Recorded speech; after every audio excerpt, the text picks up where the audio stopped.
Praise the lord. దేవుని యొక్క మహాకృప నీకు నీ కుటుంబానికి అంతకంతకు తోడై వరిదిల్ల చేయునుగాక. ఆమెన్.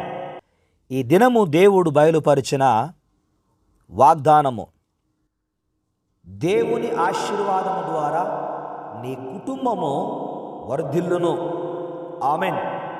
ఆ ప్రభువులకు ప్రభు దేవాది దేవుడు ఈ వాగ్దానమును దావీదు గారు చేసిన ప్రార్థనలో నుండి నేటి దినము నీకు బయలుపరిచాడు.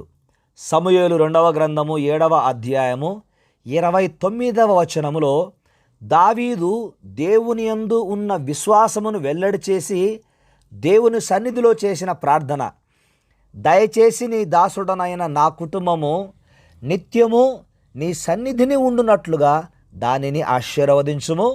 యెహోవా నా ప్రభువా, నీవు సెలవిచ్చి ఉన్నావు, నీ ఆశీర్వాదము నుండి నా కుటుంబము నిత్యము ఆశీర్వదించబడునుగాక. ఆమెన్ అని దావీదు గారు దేవుని సన్నిధిలో ప్రార్థన చేశాడు. దేవుని వాగ్దానమునకు దావీదు విధేయుడై దేవుని సన్నిధిలో తగ్గింపు హృదయముతో దేవుని స్తుతించి ఘనపరిచాడు. తన్ను తాను తగ్గించుకొన్నాడు. దేవుడిని రాజుగా ఎంచి తనను తాను దాసునిగా వ్యక్తపరుస్తూ ఉన్నాడు. దావీదు రాజు అయితే దేవుని సన్నిధిలో దాసునిగా తలంచుటలో ఎంత వినయము కలిగి ఉన్నాడో ఈ వచనములో భావము మనకు అర్థమవుతోంది. అట్టి వినయమే, తగ్గింపు గుణమే దేవుని చేత దావీదు గారు హెచ్చింపబడుటకు కారణమైంది. దావీదు రాజ్యము హెచ్చింపబడింది. దావీదు సంతానమునకు దేవుడు స్థిరపరుస్తానని వాగ్దానం చేశాడు. కనుక దేవుని సన్నిధిలో దావీదు చేసిన కృతజ్ఞత స్తుతి ప్రార్థన మన జీవితాలకు గొప్ప మాదిరి. ప్రభువునందు ప్రియమైనటువంటి వారలరా, దావీదు కోరుకున్నది, దయచేసి నీ దాసుడనైన నా కుటుంబం నిత్యము నీ సన్నిధిని ఉండునట్లుగా దానిని ఆశీర్వదించుమని కోరుకున్నాడు. ఈరోజు ఆ ఆశీర్వాదము ద్వారా నీ కుటుంబము కూడా అంతకంతకు వర్ధిల్లాలి అన్నది దేవుని ఉద్దేశమై ఉంది.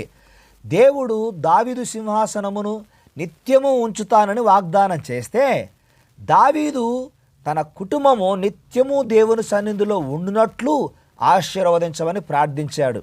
ఎంత గొప్ప ప్రార్థన, ఎంత గొప్ప ఆశ, ఎంత గొప్ప కోరిక. ఈరోజు నీ కోరికను మన్నించిన దేవుడు నీ కుటుంబము, నీవు, నీ భర్త, నీ భార్య, నీ పిల్లలు ఎలాగుండాలని నీవు కోరుకుంటున్నావో, నీ మనసులో ఏముందో దానిని దేవుడు ఈ దినము బయలుపరిచాడు. దేవుని ఆశీర్వాదము నీవు, నీ భార్య, నీ భర్త పొందాలి. అలాగుననే నీ పిల్లలు కూడా ఈ ఆశీర్వాదం పొందాలి. దేవుడు ఆశీర్వదించిన కుటుంబము అంతకంతకు వర్ధిల్లుతుంది, అంతకంతకు వర్ధిల్లుతుంది. యెహోవా చేత దీవెన పొందినవాడు ఇలాగున ఉండును అనే లేఖనములో మనము గమనించినప్పుడు, నాడు దావీదు కోరుకున్న ఆశీర్వాదాన్ని దేవుడు తన సన్నిధిలో ఉండునట్లుగా దీవించినట్లు ఆ దేవాది దేవుడు నీ కుటుంబాన్ని కూడా దీవించి తన సన్నిధిలో, తన సంఘములో నిన్ను గొప్ప సాక్షిగా వాడుకోబోతున్నాడు. సంఘములో నిన్ను వర్ధిల్ల చేయబోతున్నాడు. గనక దేవుని వాగ్దానమును నమ్మిన నీవు, ఆ వాగ్దానము నీ జీవితంలో నెరవేర్చబడాలని ప్రార్థిస్తున్న నీ జీవితానికి దేవుడు నేటి దినం ఇచ్చిన ఈ గొప్ప వాగ్దానము నిజముగా నీ కుటుంబాన్ని వర్ధిల్ల చేస్తుంది. దేవునికి స్తోత్రం. నిజముగా దేవుడు నీ కుటుంబాన్ని వర్ధిల్ల చేయబోతున్నాడు. దావీదు గారు అంటారు, నా ప్రభువా యెహోవా, ఇంతగా నీవు నన్ను హెచ్చించుటకు నేనెంతటి వాడను, నా కుటుంబం ఏ పాటిది. 18వ వచనములో ఈ మాట అంటాడు. నిజమే, మన కుటుంబాలు ఏ పాటివి, మనం ఏ పాటి వారము, మన సంపద ఏ పాటిది, మన జీవితం ఏ పాటిది.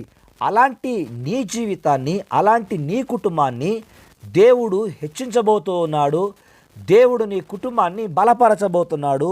నీ కుటుంబాన్ని, నిన్ను, నీ ఉద్యోగములో నిన్ను, వ్యాపారములో నిన్ను వర్ధిల్ల చేయబోతున్నాడు.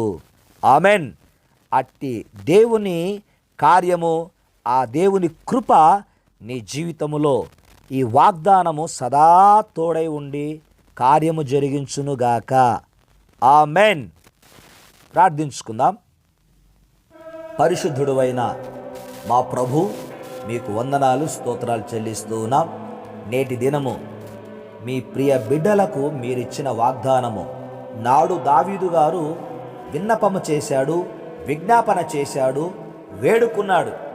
దావీదును మీరు దీవించారు, నిత్యము మీ సన్నిధిలో ఉండునట్లుగా ఆశీర్వదించారు.